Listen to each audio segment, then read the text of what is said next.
Pour répondre à la thématique de l'implication des femmes des quartiers populaires dans les initiatives d'amélioration du cadre de vie, nous voici sous une pluie diluvienne dans le 2e arrondissement de la ville de Douala, où nous rencontrons Dame Eva Bisseni, secrétaire d'une association de femmes dynamiques, qui nous présente l'association et ses activités.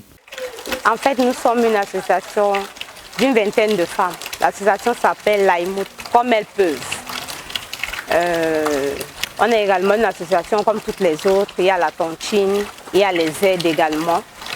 Nous nous regroupons chaque 2 semaines et nous aidons également notre société parce que notre objectif premier c'est combattre l'insalubrité dans notre arrondissement. Donc c'est pour ça que vous nous voyez par exemple ici à l'école publique où on vient, on met la propriété à l'école publique, on met la propriété partout, il y a la salubrité autour de nous.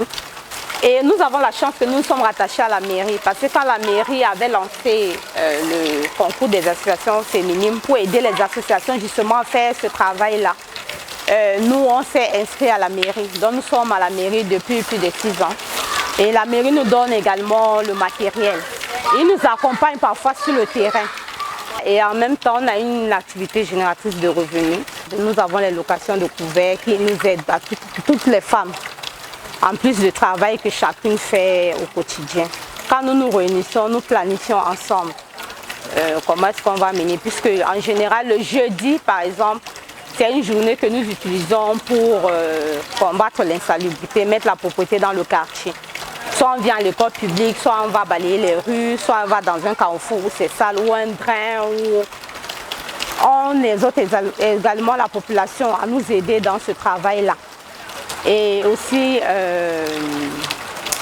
les autres jours, comme le dimanche, chaque 2 semaines, on se réunit, c'est uniquement pour nos tontines et tout. Mais alors, ce groupe de vaillantes dames fait souvent face à certaines difficultés. Un membre de l'association, en plus de la secrétaire, nous répond à ce sujet. Quand il faut sensibiliser, ce n'est pas tout le monde qui est disposé. Ce n'est pas tout le monde qui vous accepte. Il y a d'autres, quand vous voyez même venir avec les choisis, vous dites, pardon, allez avec vos choses là-bas, allez. Donc on ne vous accepte même pas. On ne prend même pas le temps de vous écouter. De 2, même des femmes, quand on veut nous venir les sensibiliser, pour même venir nous retrouver. Il y a d'autres que peut-être juste pour vous faire plaisir, elles acceptent, mais demain, elles ne reviennent plus. Il y a d'autres, elles sont déjà là, mais elles se plaignent chaque jour, c'est ci, c'est ça. On ne sait pas quand est-ce qu'on aura de récompense. Parfois, on a affaire à des gens qui nous menacent, comme une fois sur un drain, des hommes qui sont venus nous menacer, parce que nous sommes des femmes. Vous voyez, des hommes, généralement, aiment bien ça. On nous menace, parfois, on essaie de nous intimider. Mais on ne baisse pas les bras, on continue, on persiste. Et maintenant, dans l'association, nous avons besoin d'aide. Donc, il faut les gens pour nous former. Parce qu'il y a beaucoup de femmes qui sont à la maison. Elle va te dire que vous me demandez, moi, c'est ça que je vais même d'abord faire. Quoi. Donc, les femmes doivent se lever, chercher à se former. Quand tu as déjà une formation, tu peux déjà faire quelque chose. À ces femmes-là qui sont d'abord dans l'association comme nous, on leur demande de persévérer, de se soutenir, parce que ce n'est pas évident. Se mettre ensemble, chacun vient avec son éducation, ses humeurs. Et pour nous, par exemple, on nous a appris beaucoup de choses à la mairie. Comment fabriquer le savon liquide et le javel, ce que nous faisons. Mais nous le distribuons gratuitement. Mais elles peuvent le faire aussi pour le revendre. Et à ces femmes qui ne sont pas encore dans les associations, je leur demande de se rapprocher de certaines associations ou bien de se mettre ensemble pour former soit des associations ou des GIC pour pouvoir mieux se développer.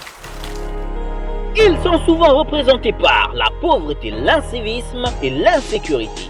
Mais la question est, y a-t-il que de mauvaises choses dans ces quartiers? Retrouvez sur Radio Veritas le magazine Mon Quartier, Mon Toit, votre magazine de valorisation des quartiers populaires.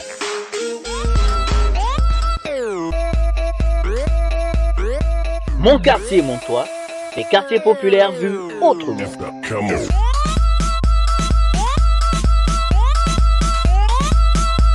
Mon Quartier, Mon Toit, les quartiers populaires vus autrement.